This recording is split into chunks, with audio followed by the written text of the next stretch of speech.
আমার প্রিয় ছাত্রছাত্রীবৃন্দ, বিদ্যাসাগর ইউনিভার্সিটির অন্তর্গত বিভিন্ন কলেজে যে সমস্ত ছাত্রছাত্রী সেকেন্ড সেমিস্টারে পড়াশোনা করছো এবং তোমাদের ফিলোসফি মাল্টিডিসিপ্লিনারি কোর্সের মেজর পেপার রয়েছে, তোমাদের জন্য এই ভিডিওটি অবশ্যই ভিডিওটি শেষ পর্যন্ত দেখবে, কোনো রকমের স্কিপ করবে না, তাহলে তোমাদের প্রয়োজনীয় ইনফরমেশান তোমরা জানতে পারবে না।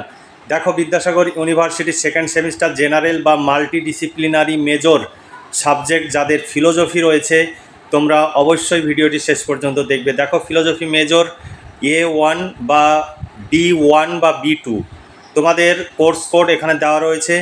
তোমাদের ethics and morality, Indian and western approach, এই সিলেবাসের উপরে তোমাদের পড়তে হবে। তোমাদের দেখো 5 ও 10 মার্কের প্রশ্নের সাজেশন 2025 তোমাদের সামনে উপস্থাপন করব। তার আগে তোমাদের সামনে সিলেবাসে কী রয়েছে সেটিও তোমাদের তুলে ধরবো। তোমরা যদি এই সিলেবাস অনুযায়ী এবং সাজেশন অনুযায়ী প্রশ্নোত্তরের PDF কপি সংগ্রহ করতে চাও, 250 টাকা পেমেন্ট করতে হবে ফিলোসফি মেজর পেপারের জন্য। তোমরা যদি নোটস সংগ্রহ করতে চাও তাহলে আজই নিচে দেওয়া হোয়াটসঅ্যাপ নাম্বারে যোগাযোগ করো এবং নোটসগুলো সংগ্রহ করে ঘরে বসে পড়াশোনা করো, তোমরা ভীষণভাবে উপকৃত হবে। এবার চলো দেখে নিই সিলেবাসে কী কী রয়েছে। দেখো, সিলেবাস 2025 তোমাদের মেজর A1 বা B1 paper, ethics and morality, Indian and western approach. দেখো, ভারতীয় বা ইন্ডিয়ান তোমাদের এথিক্স বা মোরালিটি রয়েছে। তোমাদের অধ্যায়ে তোমাদের পড়তে হবে 4টি পুরুষার্থ, ধর্ম, অর্থ, কাম এবং মোক্ষ, তাদের আন্তঃসম্পর্ক, কর্ম, সকাম কর্ম, নিষ্কাম কর্ম।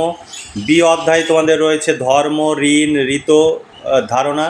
তারপরে তোমাদের রয়েছে চারবাক নীতিশাস্ত্র। তারপরে অধ্যায়ে তোমাদের পড়তে হবে বৌদ্ধ নীতিশাস্ত্র, 4টি মহৎ সত্য এবং অষ্টাঙ্গিক মার্গ। ওয়েস্টার্ন এথিক্স এবং মোরালিটি থেকে তোমাদের যেগুলো পড়তে হবে নৈতিক, অনৈতিক কর্ম, নৈতিক বিচারের লক্ষ্য ইত্যাদি।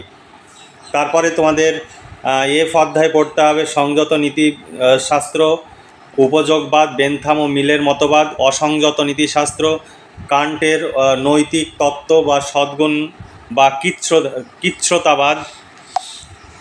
এরপরে তোমাদের পড়তে হবে অধ্যায়ে শাস্তির তত্ত্ব, শাস্তির যে সমস্ত তত্ত্বগুলো রয়েছে সেই তত্ত্বগুলো তোমাদের পড়তে হবে। এই যে সিলেবাস দেখলে, এই সিলেবাস অনুযায়ী প্রশ্নোত্তরে PDF কপি রয়েছে, আমাদের কাছে রেডি আছে। শর্ট প্রশ্ন, বড় প্রশ্ন সব উত্তর সহ পেয়ে যাবে। 250 টাকা পেমেন্ট করতে হবে। এর বাইরে কিছু পড়তে হবে না, পরীক্ষায় 100% কমন পাবে। নিচে দেওয়া হোয়াটসঅ্যাপ নাম্বারটি PhonePe, Google pay, Paytm number, এই নাম্বারে পেমেন্ট করে পেমেন্টের অরিজিনাল রিসিপ্ট কপিটি আমাদের এই হোয়াটসঅ্যাপ নাম্বারে শেয়ার করতে হবে, তাহলেই তোমাদের প্রশ্নোত্তরে PDF কপি পাঠিয়ে দেওয়া হবে।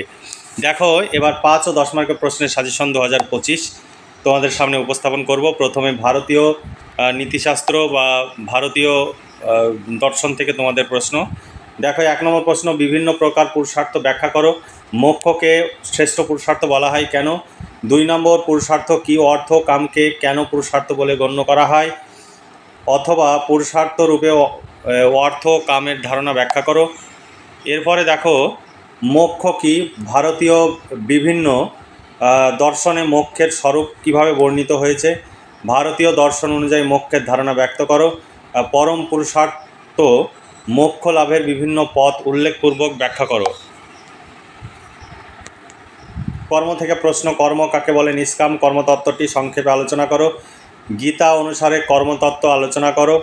সকাম কর্ম ও নিষ্কাম কর্মের মধ্যে পার্থক্য লেখো। এরপরে দেখো, তবে যেগুলোতে স্টার চিহ্ন দেওয়া রয়েছে এগুলো তোমাদের জন্য সাজেশন, যেগুলোতে স্টার দেওয়া নেই সেইগুলো তোমরা দেখে রাখবে, তবে স্টার দেওয়া প্রশ্নগুলো খুব ভালোভাবে পড়ে রাখবে। দেখো, ধর্ম, ঋণ, ঋত, এই অধ্যায় থেকে ঋত ধারণাটি পরিস্ফুট করো। প্রেয় ও শ্রেয় বিষয়ে আলোচনা করো। ঋত সত্যের সম্পর্ক কি আলোচনা করো। ঋণ বলতে কী বোঝো বা ঋণের ধারণা ও প্রকারভেদ সম্পর্কে আলোচনা করো। যজ্ঞ কি, বিভিন্ন প্রকার যজ্ঞ ব্যাখ্যা করো। এরপরে চারবাক নীতিশাস্ত্র থেকে প্রশ্ন, চারবাক নীতিশাস্ত্র ব্যাখ্যা ও বিচার করো। চারবাক দর্শনকে সুখবাদী বলা হয় কেন ব্যাখ্যা করো। এখানে আরও অথবা দেওয়া রয়েছে। তারপরে অধ্যায় থেকে তোমাদের পড়তে হবে শীল শব্দের অর্থ কী। বৌদ্ধ দর্শনে পঞ্চশীল ব্যাখ্যা করো। বৌদ্ধ নীতিতত্ত্ব আলোচনা করো বা বৌদ্ধ মতে অষ্টাঙ্গিক মার্গ সম্পর্কে আলোচনা করো। অথবা বুদ্ধদেব দুঃখের হাত থেকে চিরমুক্তির উপায় হিসাবে যে সমস্ত পথ নির্দেশ করেছেন সেইগুলি আলোচনা করো। 3 নম্বর প্রশ্ন, বৌদ্ধ নীতিতত্ত্বের 4টি আর্য সত্য ব্যাখ্যা করো। এরপরে পাশ্চাত্য নীতিশাস্ত্র থেকে তোমাদের প্রশ্ন, নৈতিক অনৈতিক ক্রিয়া দৃষ্টান্ত সহ বিভিন্ন অনৈতিক ক্রিয়া ব্যাখ্যা করো।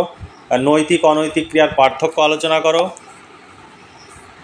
কোন কোন ক্রিয়া নৈতিক, তারপরে ঐচ্ছিক ক্রিয়া কাকে বলে, ঐচ্ছিক ক্রিয়ার বিভিন্ন স্তরগুলি আলোচনা করো।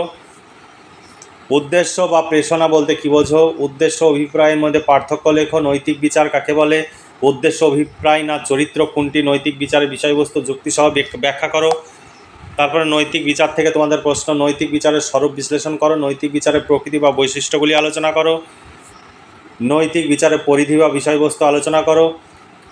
নৈতিক বিচারকে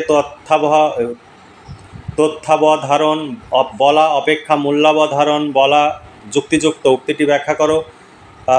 নীতিবিদ্যার পূর্ব স্বীকৃতিগুলি কী কী, পূর্ব স্বীকৃতিগুলি আলোচনা করো। সব ভালো যার শেষ ভালো, এই নীতিটি কি সমর্থনযোগ্য। নৈতিক বিচারের স্বীকার্য সত্য হিসাবে ইচ্ছার স্বাধীনতা ব্যাখ্যা করো। এরপরে শেষ অধ্যায় থেকে তোমাদের প্রশ্ন, মনস্তাত্ত্বিক সুখবাদ ও নৈতিক সুখবাদের পার্থক্য লেখো। মিলের সংযত ও পরসংযত বা মার্জিত সুখবাদ সংক্ষিপ্ত আলোচনা করো। তিনি কিভাবে বেনথামের মতবাদের উন্নতি সাধন করেছিলেন। বেনথামের অসংযত উপযোগবাদ সবিচার আলোচনা করো, এই মতবাদটি কি গ্রহণযোগ্য। এরপরের প্রশ্ন, সুখবাদ কি, সুখবাদের সম্পর্কে সংক্ষেপে আলোচনা করো। সুখবাদের হেয়ালি বলতে কী বোঝো, সুখবাদের হেয়ালি সম্পর্কে আলোচনা করো। সুখ পরিমাপের সপ্তমান পদ্ধতি কি কি ব্যাখ্যা করো। মনোবিজ্ঞান সম্মত মনস্তত্ত্ব সুখবাদ ব্যাখ্যা ও বিচার করো। তারপরে একটি সুখী শুকর অপেক্ষা একজন অতৃপ্ত সক্রেটিসের জীবন শ্রেয়, এই বাক্যটি কোন নৈতিক আদর্শে নিহিত, নৈতিক আদর্শটি সবিচার আলোচনা করো। নৈতিক সুখবাদ কি, এই সুখবাদ কি সন্তোষজনক। এরপরের প্রশ্ন, নৈতিক আদর্শ সম্পর্কে কান্টের মতবাদ সবিচার আলোচনা করো অথবা কৃচ্ছ্রতাবাদ সবিচার আলোচনা করো। কান্টের নীতি কর্তব্যবাদ ব্যাখ্যা ও বিচার করো অথবা কর্তব্যের জন্য কর্তব্য করো, এই মতবাদটি ব্যাখ্যা করো অথবা করা উচিত মানে করতে পারো, এই কথাটি কে বলেছেন, বাক্যটির অর্থ কী। এরপরে কান্টের নিঃশর্ত আদেশ তত্ত্বটি ব্যাখ্যা করো অথবা কান্ট নৈতিক নিয়মকে কিভাবে নৈতিক আদেশ হিসাবে ব্যাখ্যা করেছেন ব্যাখ্যা করো। এখানে আরও অথবা প্রশ্ন রয়েছে। এরপরে শাস্তি তত্ত্ব থেকে তোমাদের প্রশ্ন, শাস্তি তত্ত্ব মৃত্যুদণ্ড সমর্থনযোগ্য কিনা আলোচনা করো অথবা প্রাণদণ্ড বা মৃত্যুদণ্ডকে সমর্থন করা যায় কিনা, তোমার উত্তরের সপক্ষে যুক্তি দাও। কোন যুক্তিতে অপরাধীর শাস্তি হওয়া উচিত। তারপরের প্রশ্ন ভীষণ ইম্পর্টেন্ট প্রশ্ন, তোমাদের পরীক্ষায় আসবেই। চোখের বদলে চোখ, দাঁতের বদলে দাঁত নিয়মটি শাস্তি সংক্রান্ত কোন মতবাদে যুক্তিযুক্ত বলে মনে হয়, মতবাদটি ব্যাখ্যা ও বিচার করো। অথবা আরেকটি প্রশ্ন, 4 নম্বর প্রশ্ন, 3 ও 4-এর মধ্যে দুটোই আসতে পারে অথবা একটি তো আসবেই। শাস্তি সম্পর্কে প্রতিরোধাত্মক মতবাদ আর 3 নম্বর হচ্ছে শাস্তি সম্পর্কে প্রতিশোধাত্মক মতবাদ, এই দুটোর মধ্যে একটি পরীক্ষায় আসবেই, আবার দুটোও আসতে পারে পরীক্ষায়। এরপরে আরেকটি প্রশ্ন, শাস্তি সম্পর্কে সংশোধনাত্মক মতবাদ, তুমি কি মনে করো যে মতবাদটি সবচেয়ে সন্তোষজনক মতবাদ, উত্তরের সপক্ষে যুক্তি দাও। এই ছিল তোমাদের সাজেশন। এই সাজেশন অনুযায়ী যদি প্রশ্ন উত্তরে PDF কপি সংগ্রহ করতে চাও তাহলে আজই নিচে দেওয়া হোয়াটসঅ্যাপ নাম্বারে যোগাযোগ করো। 250 টাকা পেমেন্ট করতে হবে, শর্ট প্রশ্ন বড় প্রশ্ন সব উত্তর সহ পেয়ে যাবে, এর বাইরে কিছু পড়তে হবে না, পরীক্ষায় 100% কমন পাবে। আর আমাদের এখানে পেমেন্ট করবে নোটস পাবে না এমন হবে না, তবে সবসময় অরিজিনাল পেমেন্ট করতে হবে, কারণ আমরা সবসময় পেমেন্ট চেক করি, পেমেন্ট যদি রিসিভ হয় তবেই তোমাদের নোটস দেওয়া হবে। অনেকে পেমেন্টের রিসিভ কপি ডুপ্লিকেট আমাদের পাঠাচ্ছে, অর্থাৎ এডিট করে আমাদের পাঠাচ্ছে, এরকম চালাকি আমাদের সঙ্গে করবে না, কারণ আমরা সবসময় ব্যাঙ্ক অ্যাকাউন্ট এবং ফোনপে বা গুগল পে বা পেটিএম আমরা চেক করে তারপরে টাকা ঢুকেছে কিনা সমস্ত কিছু দেখি, ট্রানজ্যাকশান আইডি দেখে চেক করে তারপরে আমরা নোটস পাঠাই। তাই তোমরা সবসময় অরিজিনাল রিসিভ কপি শেয়ার করবে, কোনো রকমের স্ক্রিনশট তোমরা পাঠাবে না। তাহলে তোমরা যদি নোটস সংগ্রহ করতে চাও আজই নিচে দেওয়া হোয়াটসঅ্যাপ নাম্বারে যোগাযোগ করো এবং নোটসগুলো সংগ্রহ করে নাও, তোমরা ভীষণভাবে উপকৃত হবে। সাজেশন ভিত্তিক প্রশ্ন উত্তরের ডেমো তোমরা অনেকে দেখতে চাও, এখানে ডেমো দেখে নাও। প্রশ্ন রয়েছে অনেকগুলো, অথবা যেভাবে প্রশ্ন আসে বিভিন্ন বছরে সেই প্রশ্নগুলো অথবা আকারে তুলে ধরা হয়েছে, তারপরে উত্তরগুলো দেওয়া রয়েছে। পুরোটাই কম্পিউটার টাইপ, এখানে হাতের লেখা বা বইয়ের ছবি তোলা নয়।